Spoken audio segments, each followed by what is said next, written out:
With this mystery that still hangs over the remarkable events of last week, it's easy to get overwhelmed by all the different threads here. Paul Manafort's now a convicted felon with 2 trials to go, and these leaks that he might plea. Michael Cohen's a convicted felon who admitted that as a lawyer for Trump, he knowingly helped Trump break the law to influence an election. Roger Stone is a potential target who's darkly predicting both his own indictment and that of Donald Trump Jr. now this week. It's a lot. But tonight, exactly 1 week out from that Cohen plea deal, we still don't know why Cohen pled guilty this particular way. We don't know if he'll ever cooperate with the feds in New York or Bob Mueller. And when you think about it, that's remarkable. Because unlike, say, Stone, who just resists cooperation, or Manafort, who faced down a whole trial before any conversations about a plea, Michael Cohen had been openly auditioning for cooperation. He was leaking that he had a story to tell. His new lawyer, Lanny Davis, was telling everyone who would listen, including my colleague, Rachel Maddow, that Cohen knew things of interest to Bob Mueller and still knows them, which is kind of a Trumpian way to communicate with Mueller, basically yelling on TV, "Come interview us." And yet, there are 0 reports up to tonight that Mueller's team has interviewed Cohen. And Cohen's own legal team hasn't suggested it happened either. And Cohen has now pled guilty without this cooperation agreement in public of any kind. In fact, it was in that remarkable appearance Tuesday that we learned the details. Of course, there were no cameras in court, but those words, they certainly jumped off the page of the transcript. Judge, now, Mr. Cohen, your attorney has informed me that you wish to enter a plea of guilty. Do you wish to enter a plea of guilty? Defendant Michael Cohen. Yes, sir. The judge, have you had a full opportunity to discuss your case with your attorney and to discuss the consequences of entering a plea of guilty? The defendant, yes, Your Honor. On or about the summer of 2016, in coordination with and at the direction of a candidate for federal office, I and the CEO of a media company, at the request of the candidate, worked together to keep an individual with information that would be harmful to the candidate and to the campaign from publicly disclosing this information. I participated in this conduct, which on my part took place in Manhattan, for the principal purpose of influencing the election. So we know all that, which leaves a big question hanging out there. Is that it? Does Cohen beg for leniency and move on? Does Mueller know something that we don't and has concluded that Cohen's just not an important enough figure in this Russia probe? Well, tonight there are new clues, and the news is no, based on reporting from our sister channel, CNBC. While Mueller did hand off the investigation of Cohen himself, Mueller's team has continued to investigate how Cohen fits into the larger picture, asking witnesses about Cohen's involvement in the Trump campaign itself well after the April raid on Cohen's property, which, of course, is when things shifted to New York. Stretching into May, they were asking witnesses if Cohen did his own personal business while he worked for Trump and why such a loyal lawyer for Donald Trump never got a job in the Trump White House. Now, that last question in this new report is important because it could be ominous for the Trump White House. It goes to who knew what about Cohen's legal problems. Did people at the White House know about these new crimes that Cohen has confessed to? Were they part of them? Did they want to keep him out of the White House for that very reason? Because it was always curious that Trump did not find any government role for Cohen. Consider these high-profile departures from the Trump administration. Their hiring policy is pretty loose and has a lot of people coming and going. Yet Cohen wasn't one of them, and he himself was clearly publicly sad about not getting asked to do anything. So again, with this new reporting tonight that we're learning Mueller's asking about this, not because he cares how the White House is staffed, but because the curious avoidance of Michael Cohen may be of investigative interest. It may relate to potential criminal intent. Now, to find out why the president's lawyer and fixer and Trump org executive didn't get hired, well, the president would be a key witness to interview about that. And Trump's allies are now saying they're girding for a grand jury subpoena from Bob Mueller to do exactly that. The tactic of the Trump team, I have no inside information on this, but the tactic of the Trump team is to make the Mueller team an offer they can't accept, so that in the end, there'll be no sit down, and the Trump team can say, look, we made them an offer. It's their fault. They didn't accept it. I suspect that Mueller is on to this tactic. and is now looking forward to filing some kind of a legal action compelling the president to appear in front of a grand jury. I'm joined now by former Watergate Special Prosecutor Nick Ackerman, Burt Newborn, a founding legal director of the Brennan Center for Justice and a civil liberties expert, and NYU professor Christina Beltran. Thanks to all of you. Burt, your view of this unusual style of Cohen pleading and what it portends? Well, I don't think it's particularly unusual. Don't forget now, you've got two teams of prosecutors. There's the New York prosecutor that worked out this particular plea deal, but then there's Mueller hovering, thinking that maybe he's going to be able to get more information from Cohen that will take him closer to the president. So it doesn't surprise me that they're operating on parallel tracks, and that I suspect that Mueller is going to try very, very hard to use Cohen to get as close to the president. Right. So you think that's still what he's tracking? Take a listen to Sam Nunberg, who talked about the Mueller questioning. He's been inside that room. I was in there for around 5 to 6 hours, and there could have been a lot of it had to do specifically with Michael, and the fact that they then they put out Michael's case to the Southern District meant to me that they didn't really believe that Michael had anything of value. Nick, your view? My view is that Michael Cohen is cooperating with Mueller, and he's cooperating with the Southern District. The plea that he entered into, that plea agreement, was exactly the same plea agreement that I did with a client about a summer ago, where there was also contemporaneous a cooperation agreement that was put under seal at the same time in the judge's chambers. I think the same thing is going on here. There's no way that Cohen would take a 6-year exposure, that the entire allocution and the plea agreement would be tailored the way it was unless it was being orchestrated by the Mueller team.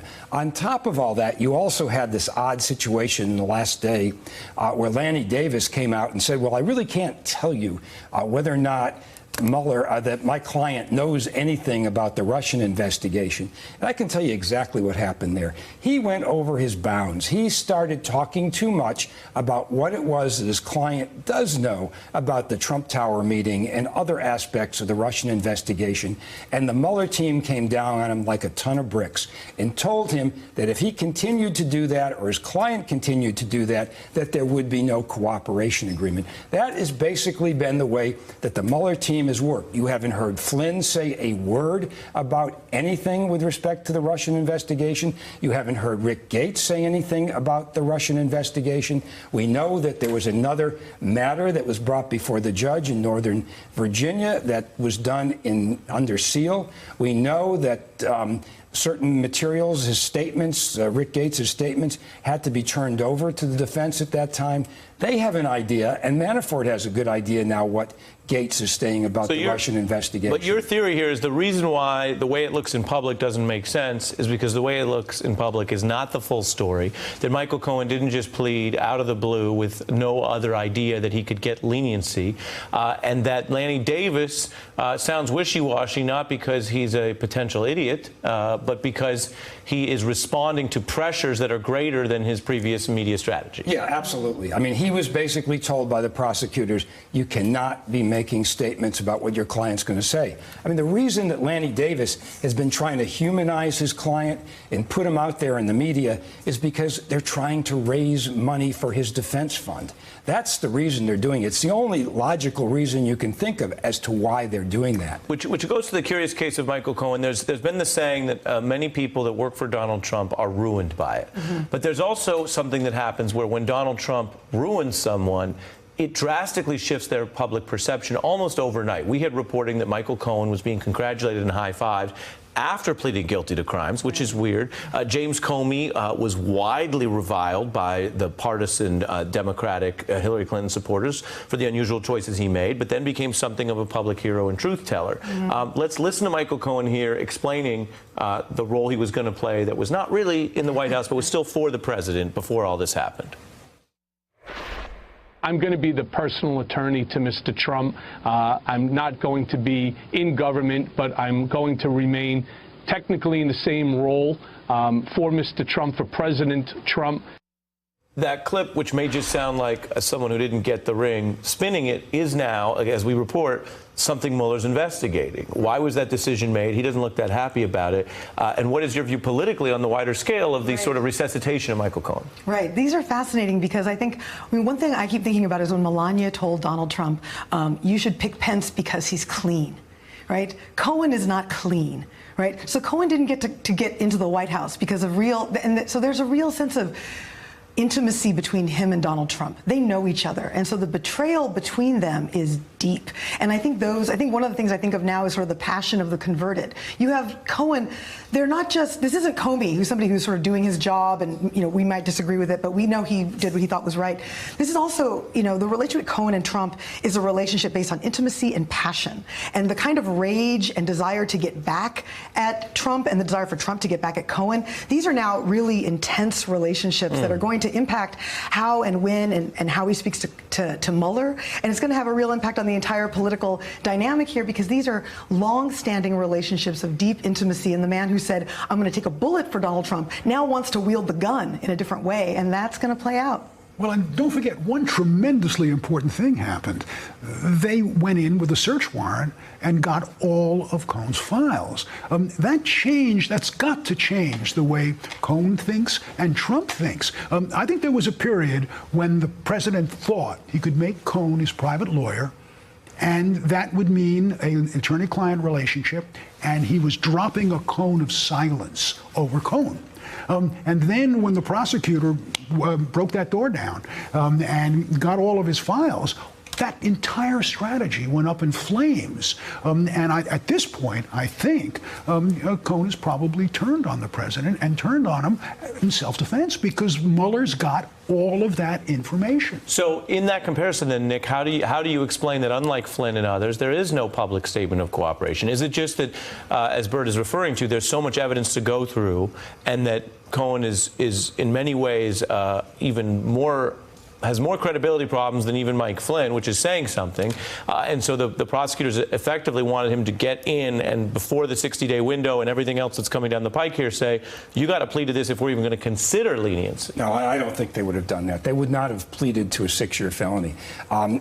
The idea that he is not supportable. I mean, the fact that there is a search warrant, the fact that there are these documents and there are these tapes, make him actually a more credible witness, because that's where the corroboration is going to come from. Just like you saw the prosecutors with respect to Rick Gates corroborating everything he said with documents in Manafort's own handwriting, you're going to see the same thing with Cohen. I mean, even on this whole issue of the payoffs to the two women, you've got Trump on tape. He tape recorded Trump. I mean, that supports what he says. So in some ways, Cohen is going to be no different than any of the other accomplice witnesses.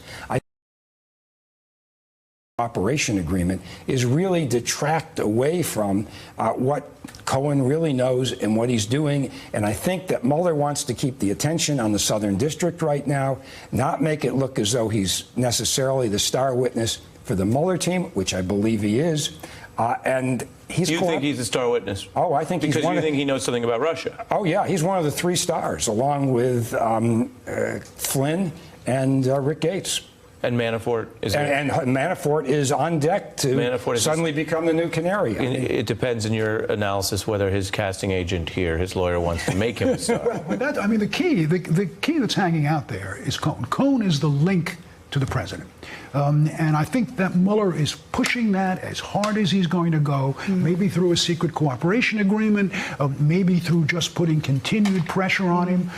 But it just doesn't surprise me. Yeah, and long-standing relationships that are based on a certain level of sort of self-interested mistrust as well. So, I mean, I think when you think about the politics of celebrity combined with this, and the fact that Cohen has been described as an evidence hoarder, and when you're dealing with Donald Trump, that makes sense, right? And so Omarosa's point about having receipts. Cohen has 10 years of receipts, right? So the amount of information that he has, combined with the sort of emotional dynamics at play here, are going to make this just fascinating to watch. I mean, he's right. And when you mention that, it also raises the question of what were they all thinking during the campaign of, well, gosh, this is getting really serious, and if we do win, is it going to be the worst thing that ever happened to us personally? Hey, I'm Ari Melber from MSNBC. You can see more of our videos right here, or better yet, subscribe to our YouTube channel below. You could have been anywhere in the world, but you're here with us, and we appreciate that.